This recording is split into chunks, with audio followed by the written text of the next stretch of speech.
Live from Utah's news leader, Fox 13 News at 9 starts right now. Good evening, everyone. Tonight we are tracking two big stories. The ban on elective abortions here in Utah has been temporarily blocked. We'll have team coverage on that in just a moment. But first, an update on a story the Fox 13 News investigative team first brought you as breaking news during Fox 13 News Live at 5:30. There's such a prejudice in the Native community about a non-Native adopting a Native. This is not how you adopt a child. This is how you procure a child. The Fox 13 News investigative team has obtained video of Utah County Attorney David Levitt talking about how he adopted a Native American child. The video shows Levitt explaining how he tried to broker a deal with a tribe in Montana, offering them the ability to export buffalo meat to Ukraine as part of a request he made at the same time to adopt the child. Fox 13 News investigative reporter Adam Herbets found out why the statements made in this video are part of a long-standing criminal investigation. And Tribal Social Services looked at us and said, "We're not giving you this baby." This video was recorded by a documentarian in 2020. It's 17 minutes long, and it shows Utah County Attorney David Levitt telling the story of how he managed to adopt a tribal infant in 2017. And finally, this strategy comes into my head. And if you got 5 minutes, I'll tell you the story. As he describes it, his strategy meant hopping on a plane to Montana, then walking on to the reservation unscheduled to meet with the president of the Northern Cheyenne tribe. I said, I'm here for two reasons. I said, I'm here to tell you the second reason first, but I'll tell you the first reason second. And I said, but before I tell you the second reason, I want to tell you a story. His story touches on the importance of family. Then it highlights his close friendship with former Ukrainian President Viktor Yushchenko. Victor and I have this goal of introducing buffalo into Western Ukraine. And you're a sovereign nation, and you have a buffalo herd, and Ukraine is a sovereign nation, and it doesn't have a buffalo herd, but it wants one. And so I'm here to try and see if we can form a bilateral agreement between the people of the Northern Cheyenne and the people of Ukraine to introduce buffalo to Western Ukraine. And at that point, you know, he was all ears. I bet. And I said, that's the second reason why I'm here.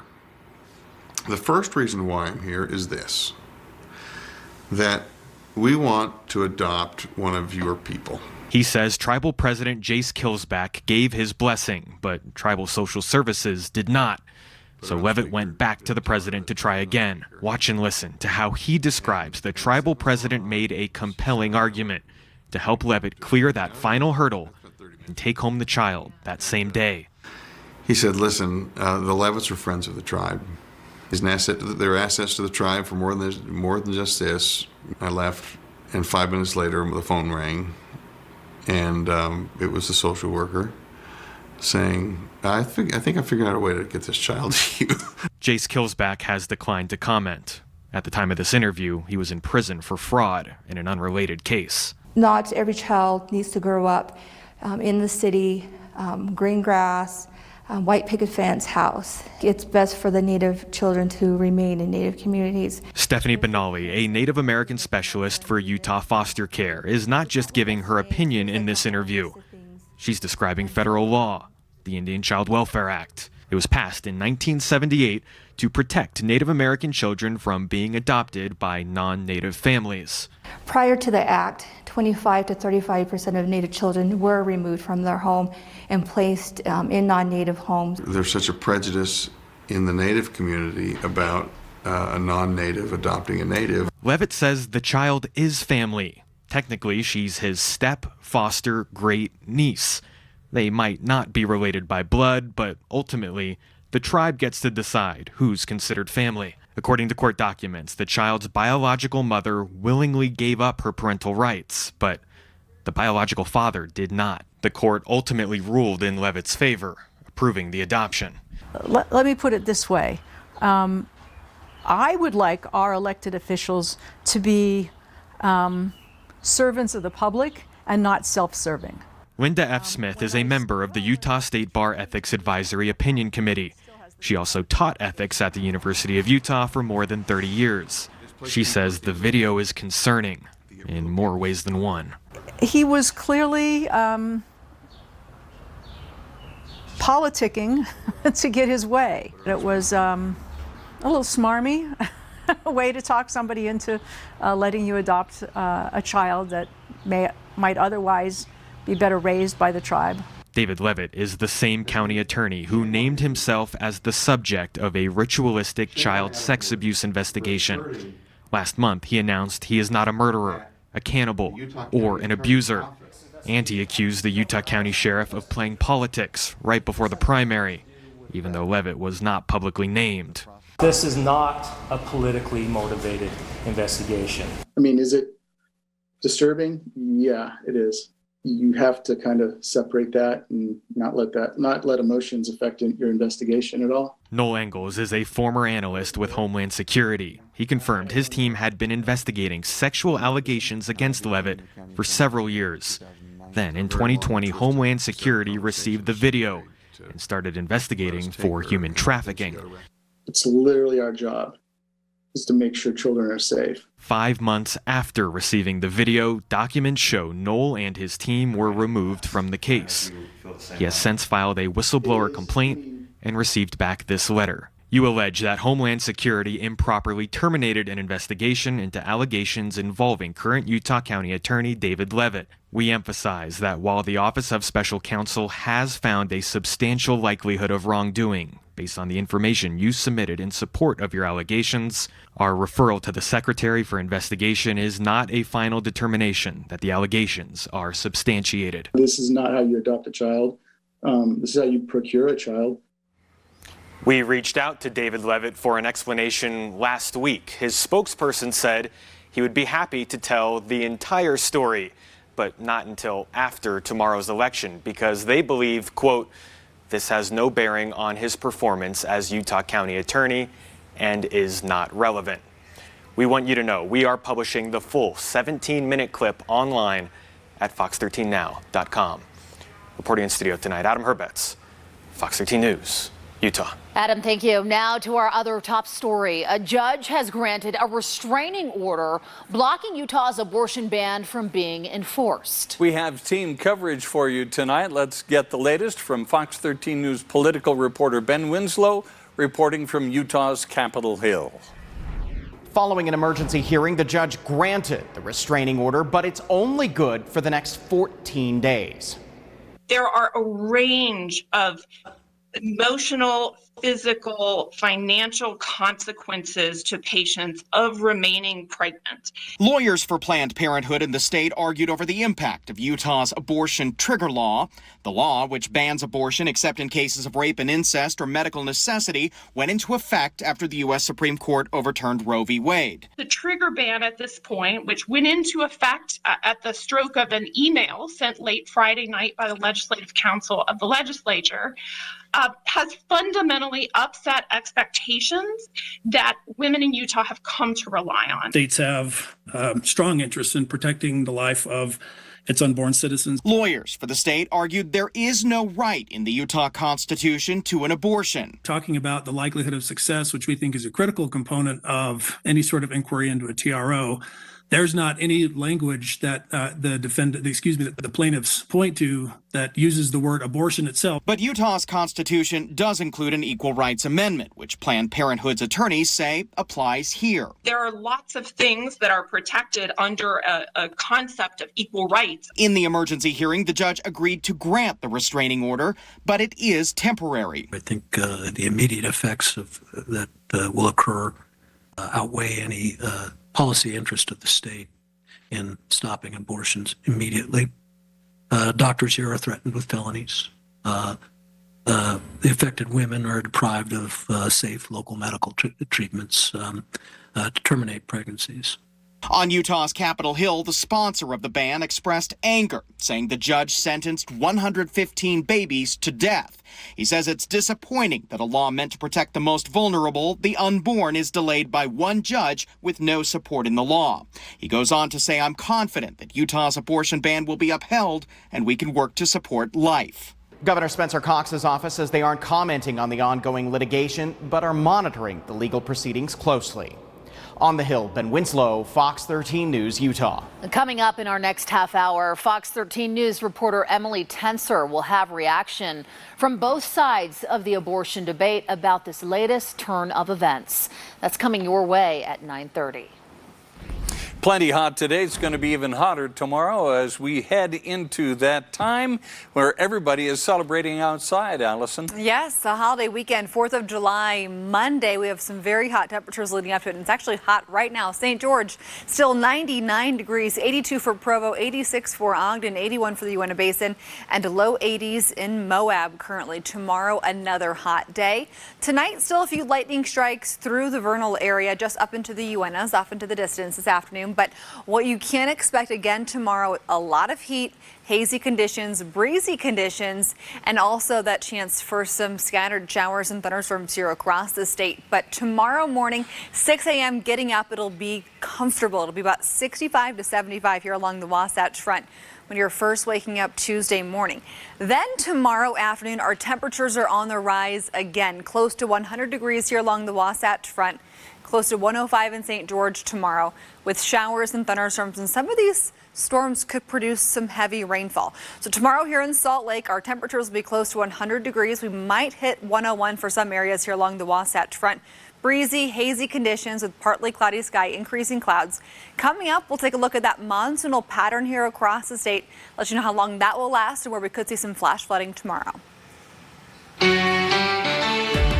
They're wild animals at this point. After a semi-truck rollover on I-80, millions of bees dumped on the side of the road. It looks like a lot of the hives can't be saved, which is really sad. How local beekeepers were stepping up to try to save whatever bees were salvageable. Clearing up the confusion, what you need to know when casting your vote in Tuesday's primary election here in Salt Lake County. The U.S. Women's National Soccer Team will play at Rio Tinto Stadium tomorrow. We'll hear from Ashley Hatch as the former BYU star returns to Utah.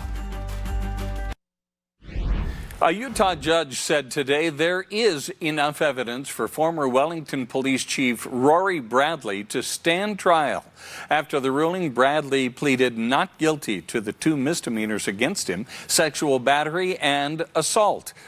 Video from December 2020 shows him putting a woman employee in a headlock.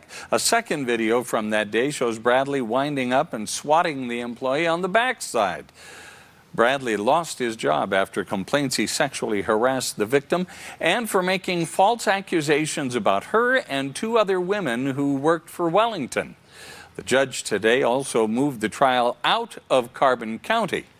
It will instead be held in Provo as early as October. Bob, millions of bees swarming a part of I-80 in Summit County after a semi-truck hauling beehives rolled over this morning. Take a look at this video. Fox 13 News anchor Brian Cheney went to the crash site today to see what all the buzz was about. Practically every day, there's a devastating crash on our roads here in Utah. Is somebody going to rush up there to help? Like, what's going to happen? Is there a protocol for something like this?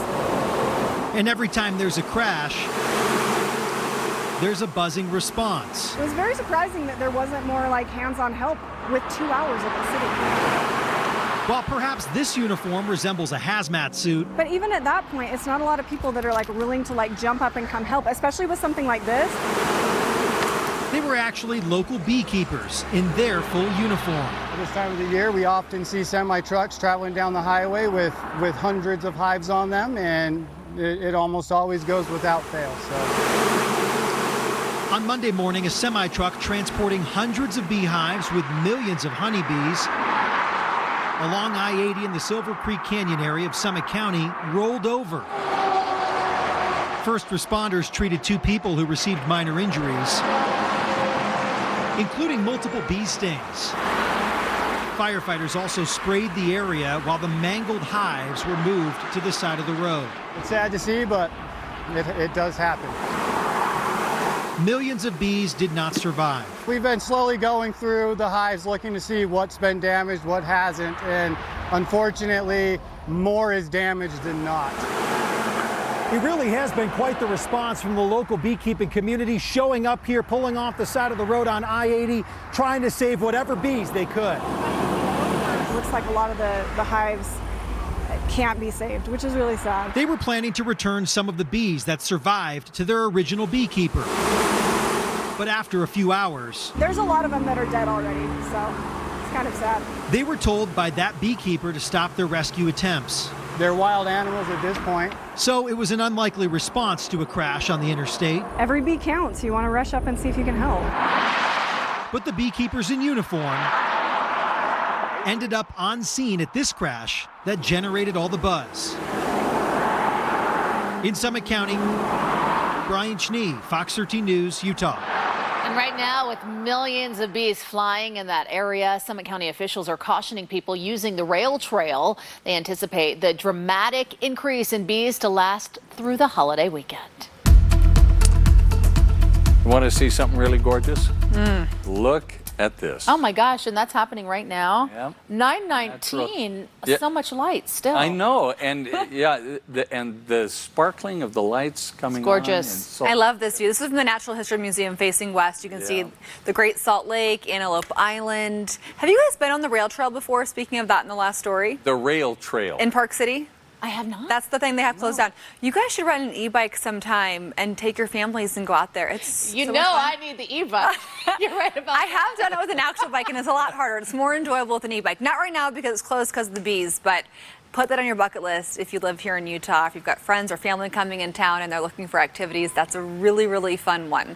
Now, over the next couple of days, tomorrow morning, the next few mornings, that's the time to get outside and do those fun activities, because during the second half of the day, the next few days, we have some more chances for rain. So I was just looking at some data. I was wondering how we're shaping up for June, since we're getting towards the end of the month, and we're below average for our normal month to date for rain in Salt Lake City, St. George, and for Alta. Alta, about an inch below normal month to date actually for precipitation. It's 87 here in Salt Lake City. Our wind is out of the north about 5 to 10 miles per hour right now. Tomorrow's going to be a breezy day, but for tonight we have mainly dry conditions here across the state. We had a few showers, Duchesne down through Spanish Fort Canyon earlier today. Castledale had a little thunderstorm that moved through during the 4 o'clock news, and then we saw a few of those showers developing from the mountains down through our recreation areas, Bryce up towards Capitol Reef. Now, no warnings today, no flash flood warnings like we had yesterday. We had a lot more moisture in the atmosphere yesterday, but we still have a decent amount where we're going to see that chance for some pop-up thunderstorms into tomorrow with this monsoonal pattern. So with our daytime heating, those are going to get going again. So for tomorrow, that storm threat, everything highlighted in this mint green color that you're seeing. So our whole I-15 corridor from St. George up through Idaho, I-80 from Wyoming down through the Salt Lake Valley. And then once you get towards the Oakers, we don't have that storm threat for tomorrow, but we're going to see the chance in this area for some thunderstorms to arrive tomorrow. So Salt Lake today, we made it to 98 degrees. 102 would have been a record. Tomorrow, we're very close to the record highs here along the Wasatch Front. And our normal high this time of year is in the upper 80s. So we're going to be above average the next couple of days. So tomorrow morning here in Salt Lake, when you first wake up, you're close to 70 degrees. So get up early, head outside, do all those fun biking, walking, park activities early in the day. And then we'll see increasing clouds tomorrow morning, late morning into lunchtime. Temperatures are going to be on the rise. So tomorrow here along the Wasatch Front, air quality unhealthy for sensitive groups. It'll be breezy, a little hazy out there with some areas of smoke. Plus our UV index will be very high. Tomorrow afternoon, we make it into the mid-90s, upper 90s for a high tomorrow. Looking at 5 o'clock, we're going to have that chance for some showers and thunderstorms here across the state. So for Ogden, your chance of precipitation over the next couple of days, isolated over the next week. But you'll notice it's isolated every few days. You're going to see that chance for some storms to develop. For Provo, a little bit of a better chance, especially by Wednesday night, widely scattered chances. And for St. George, You're also going to see some isolated chances the next few afternoons through Wednesday especially, and then again by Sunday into the 4th of July. So tomorrow afternoon, we're going to see more storms developing. St. George, you're close to 100 to 105 the next few days, and then we'll keep you close to 100 degrees by the 4th of July next Monday. Here along the Wasatch Front, we are close to 100 degrees tomorrow, mid-90s Wednesday, close to 90 on Thursday. Then we're going to have those temperatures still hot this weekend. We'll look at Salt Lake City's chance for rain coming up later in the hour, including that chance for flash flooding tomorrow in our recreation areas. The latest coming up.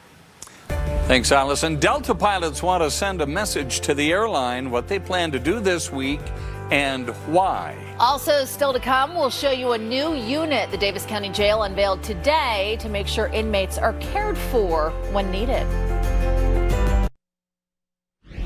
Delta pilots are ready to hit the picket line to send a message to Delta management that it is time for a new contract. Pilots in Delta hubs all across the country, including Salt Lake City, will be picketing on Thursday morning of this week.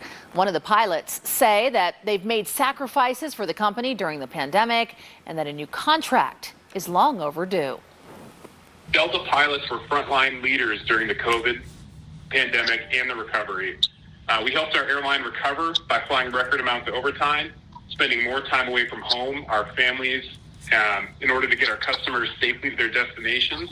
A union representative says they can't speak publicly about contractual details or provide any specifics about negotiations. The Davis County Jail opened a new medical observation unit today. It replaces the correctional facility's current medical wing by expanding the capacity to serve 33 inmates, which is 5 times more than the current capacity. The new unit allows the jail to treat the inmates with infectious diseases such as tuberculosis and COVID-19. It can also help with substance abuse withdrawal. It will also help us accomplish our mission here at the jail, which is we want to make sure that people who are incarcerated here are better when they leave than when they came to us. Construction on the unit began in 2020, and the projected cost back then was $8.2 million. But it was finished nearly $90,000 under budget.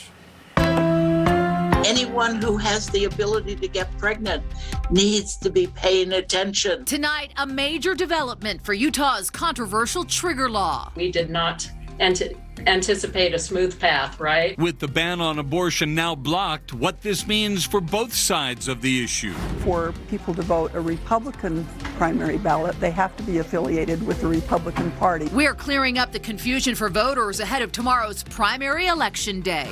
Coming up, we'll look forward to another busy week for the Jazz, plus Ashley Hatch returns with the U.S. soccer team. A Utah artist's dream ruined. My son was crying. My wife was crying. I was crying too. What was stolen from him and why it hit the family especially hard.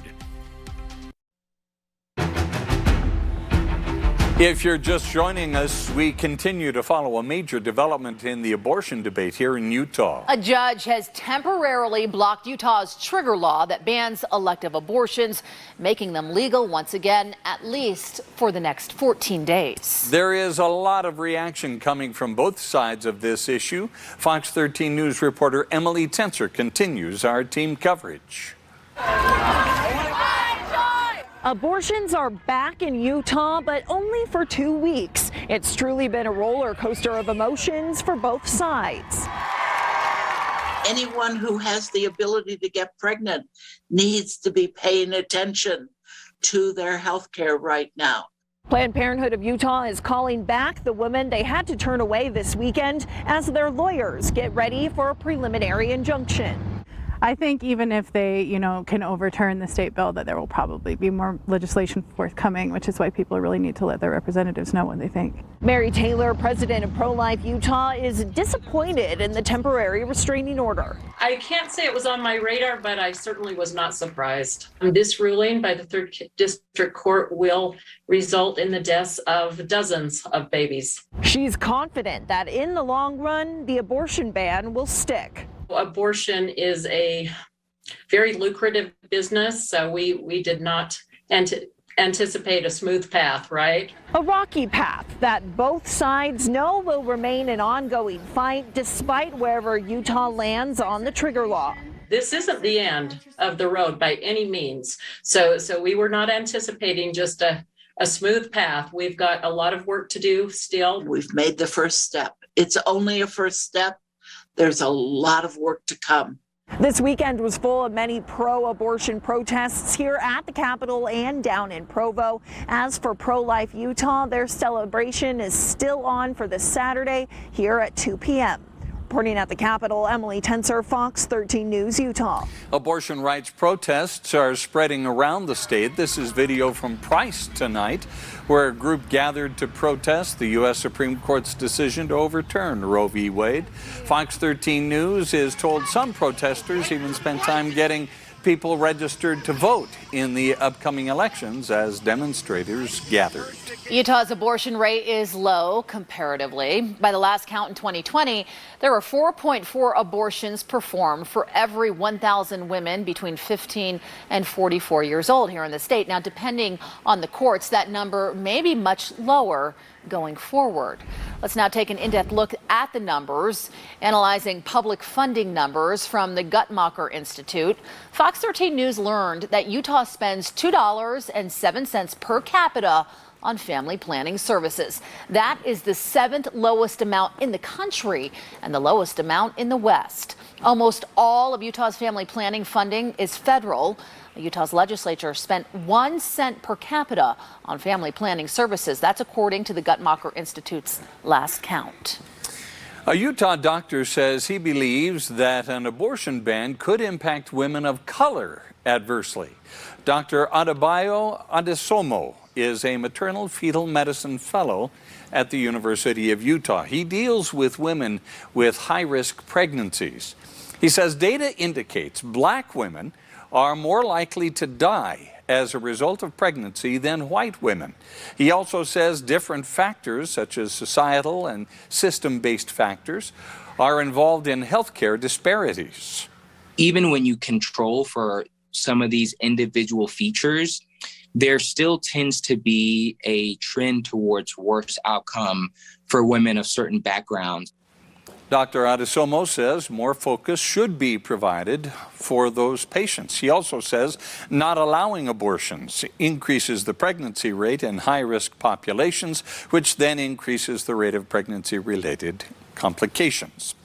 Stay with Fox 13 News as we continue to track the latest on the abortion debate here in Utah, on air, on social media, and at fox13now.com. In other local news tonight, Murray firefighters responded to a house fire just off Lester Avenue this afternoon.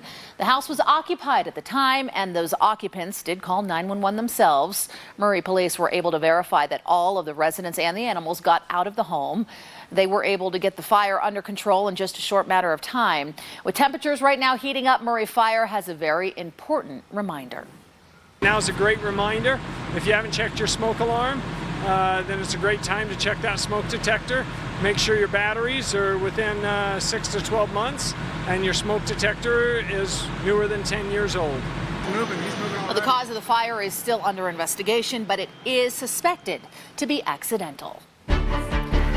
Tomorrow, Utah voters will head to the polls for the primary election. Fox 13 News reporter Chris Arnold spoke with the Salt Lake County clerk to clear up some confusion voters are having ahead of the election. They're removing the ballots. It's a busy afternoon in the Salt Lake County Election Management Center. The identifying information for that voter is dropped down on the return envelope into a box beneath the machine. County Clerk Sherry Swenson says early estimates show voter turnout to be on par with years past, but lower than what they saw during the 2020 election cycle. As of Friday, we can go on how many ballots we had up to that point in time, and it was about 28%.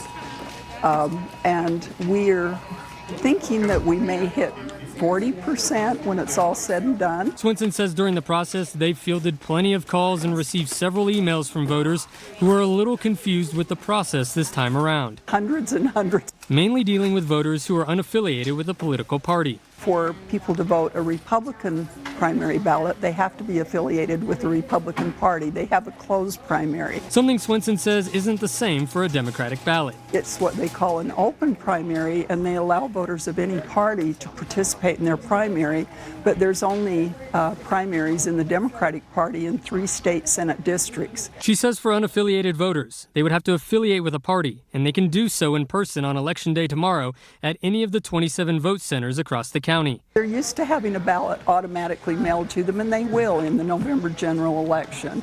But for a primary where it's really a nomination process for parties to select their candidates, it's different. With about 600,000 eligible voters in the county, Swenson says she expects more than 95% of the votes in this primary election to be cast by mail.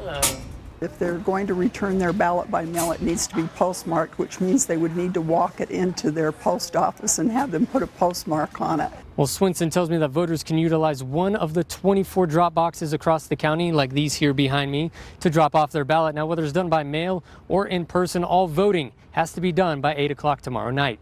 In Salt Lake City, Chris Arnold, Fox 13 News, Utah. He's been working on his dream home for years. Tonight, he's dealing with a nightmare. Details on the work of a burglar. Next. Flying fish in Utah. We'll explain what is happening in some video we're going to show you. Given to us by DWR. Stick around for it.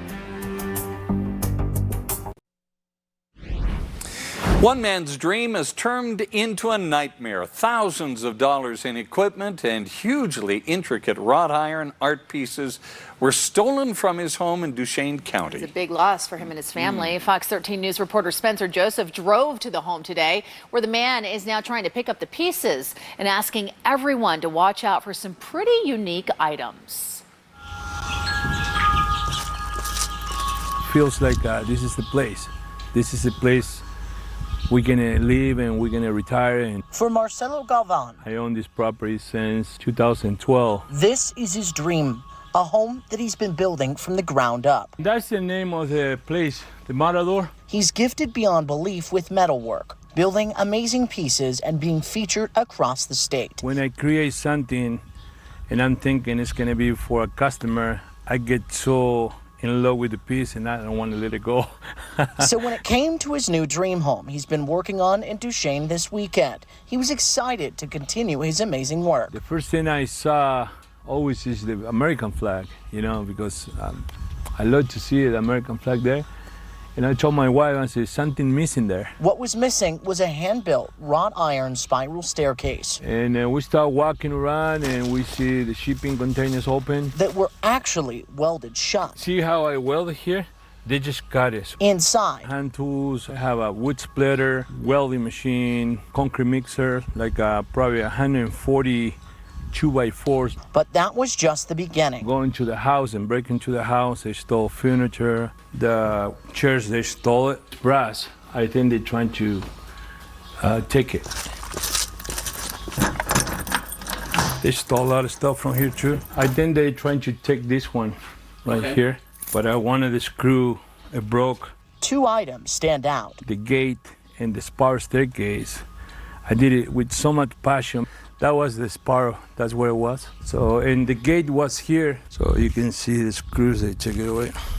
Now all that's left is a cut lock and screws. My son was crying, my wife was crying, I was crying too. The spiral staircase was most special because it leads to the room of his son with autism. That's a playground for my little boy, you know. He's hoping someone will help. I don't care much about the tools, I don't care much what they stole, but I want the spiral staircase back. That's what I want because I did it for him.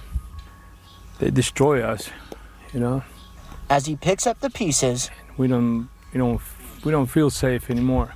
It's still a dream he will keep building despite this setback. So you still, no matter what, you still kept on going. I had to. Spencer Joseph, Fox 13 News, Utah. Wish him the very best. We are going to be posting pictures at fox13now.com of the items that Marcelo had stolen. If you recognize anything there, contact law enforcement in Duchesne County. It's an attempt to change the feel of Salt Lake City's ballpark district. We'll show you what one development company started just today. Big week in the NBA with free agency starting on Thursday. Two star players have already made two big moves. And former BYU star Ashley Hatch back with the Utah U.S. national team. We'll hear from her before tomorrow's match against Colombia. Today, a groundbreaking ceremony was held for a high-end apartment complex right in the middle of Salt Lake City. The development company says rising interest rates and an overvalued housing market make it the right time for this type of housing, and that the demand for housing remains strong in the state and Salt Lake City.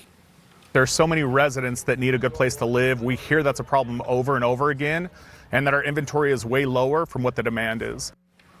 The name of the new development in the ballpark neighborhood is Tradition Point.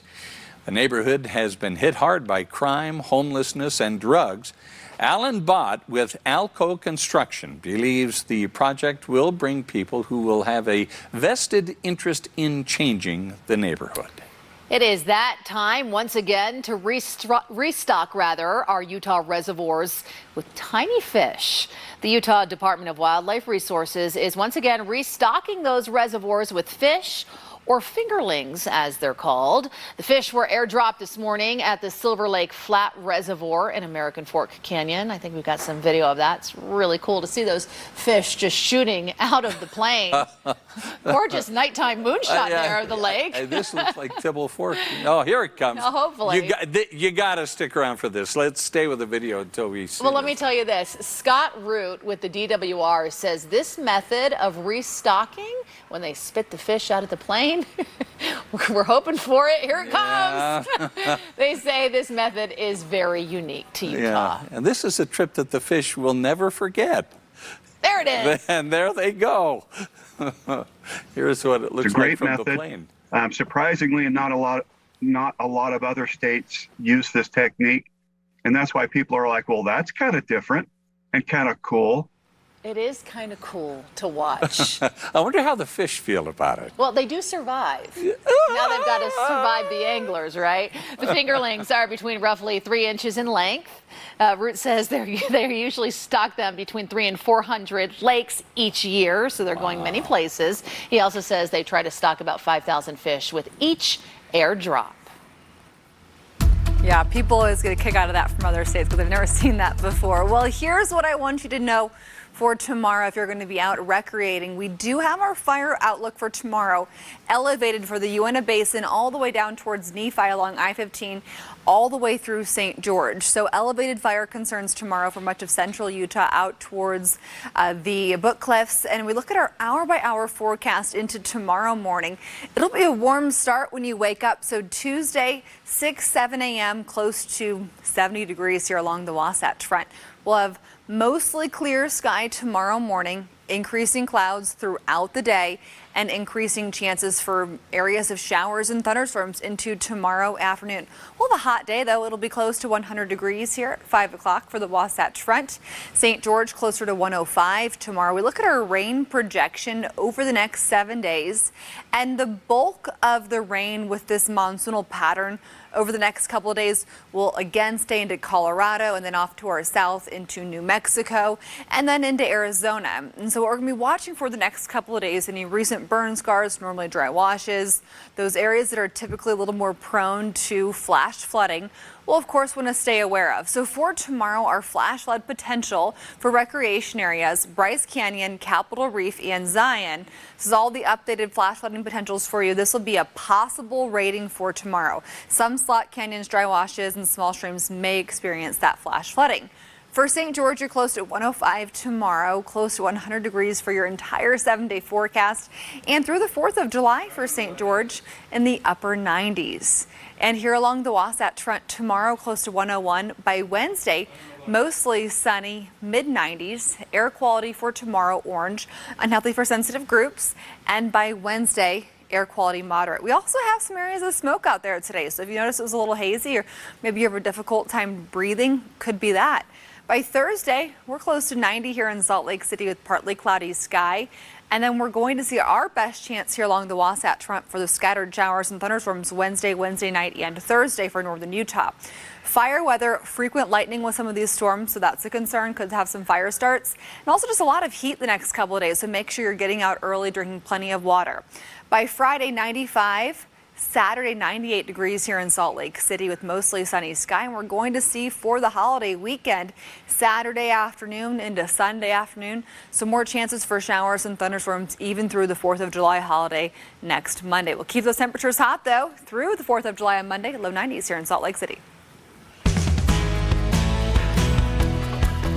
Well, last week was kind of a dud for the Utah Jazz. The NBA draft came and went, and the Jazz did not make a pick for the first time in 30 years. Should heat up this week with the start of free agency on Thursday. The Jazz have a $6 million tax player mid-level exemption to use, but if the Jazz want to make a big move, it'll come through a trade. And oh yeah, they still are searching for a new head coach and getting ready for the summer league, so it's a busy offseason. There were two big stories in the NBA today. Kyrie Irving staying with the Brooklyn Nets. He told The Athletic that he will opt in to his $37 million player option and play next season with the Nets and will not explore a possible sign-in trade with another team. John Wall and the Houston Rockets agreed to a buyout after he opted into the final year of his contract. Wall was due $47 million, but agreed to take $6.5 million less to become a free agent. ESPN has reported that he will join the Los Angeles Clippers. The U.S. women's national soccer team will play at Rio Tinto Stadium tomorrow night at 8 o'clock against Colombia. Former BYU star Ashley Hatch will make her 10th appearance with the national team. She and her husband actually bought a suite for their family and friends to cheer her on. The U.S. women's national team played 5 times at the Riot, and in those 5 matches, they've outscored their opponents 16-0. The U.S. team with stars like Alex Morgan, Megan Rapinoe is the #1 ranked team in the world. They just beat Colombia 3-0 in Denver on Saturday as they get ready to start qualification for the 2023 Women's World Cup and the 2024 Olympics. Ashley Hatch would love to be a part of those teams, but for now, the Arizona native is happy to be back with the place where she calls her second home. It feels good. I mean, I love Utah. As soon as we landed, it just kind of felt like home. I miss these mountains. We came from Colorado, so I feel like, we got a good test there, and so yeah, I think everyone's ready for it. It's hard to put into words, honestly. It's a dream come true, and it's really cool to be able to come back, especially, having my first cap here and seeing how far I've come since then, and so I'm just really excited and happy to be here. Ashley has partnered with Journey of Utah Hope to organize a pre-match tailgate to raise money for at-risk women and girls in Utah, helping them overcome things like homelessness, human trafficking, and domestic violence. The tailgate runs from 5:30 to 7:30, so check it out before watching the U.S. play Colombia. We'll be right back. Thanks for being part of Fox 13 News at 9. Stick around. Quick Cast is next.